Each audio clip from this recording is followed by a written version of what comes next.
გურჯაანის მუნიციპალიტეტის სოფლებში დასუფთავების სამსახურს ნარჩენები კვირაში ერთხელ გააქვს. გამონაკლისია ორი დიდი სოფელი ველისციხე და კარდენახი. აქ IP მოსახლეობას 2 დღე ემსახურება. სამსახურის ხელმძღვანელის განმარტებით ეს გრაფიკი უზრუნველყოფს, რომ სოფლებში სისუფთავე იყოს.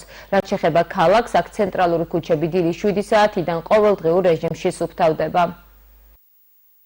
გურჯაანის მუნიციპალიტეტის ტერიტორიიდან, ფაქტობრივად გურჯაანის მუნიციპალიტეტის შემავალი სოფლებიდან ნარჩენების გატანა მიმდინარეობს ყოველდღიურ რეჟიმში, შეთანხმებული გრაფიკის მიხედვით. ყველა სოფელმა იცის თავისი დღეები და დილის 7 საათიდან მიმდინარეობს ნარჩენების გატანა.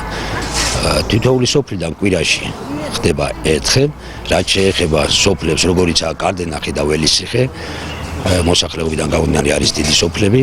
კვირის განმავლობაში ნარჩენების გატანა მიმდინარეობს 2 დღეს. ეს ხდება კვირას ველისციხეში და მეორე დღეს არის 4 შაბათს, რაც შეეხება კარდენახს, კვირა და სამშაბათს ხდება ნარჩენების გატანა.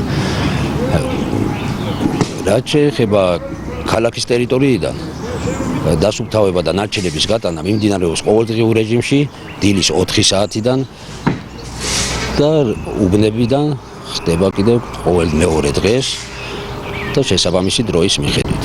სოფლებიდან გატანას ემსახურება 6 სპეცავტოსატრანსპორტო საშუალება, რომლებიც ყოველდღიურ რეჟიმში მუშაობენ, რა თქმა უნდა, სხვადასხვა დღეს უწევთ სხვადასხვა სოფლებიდან გატანა, თუმცა ჯამში ნარჩენების გატანა სამსახურის მიერ ხდება ყოველდღიურ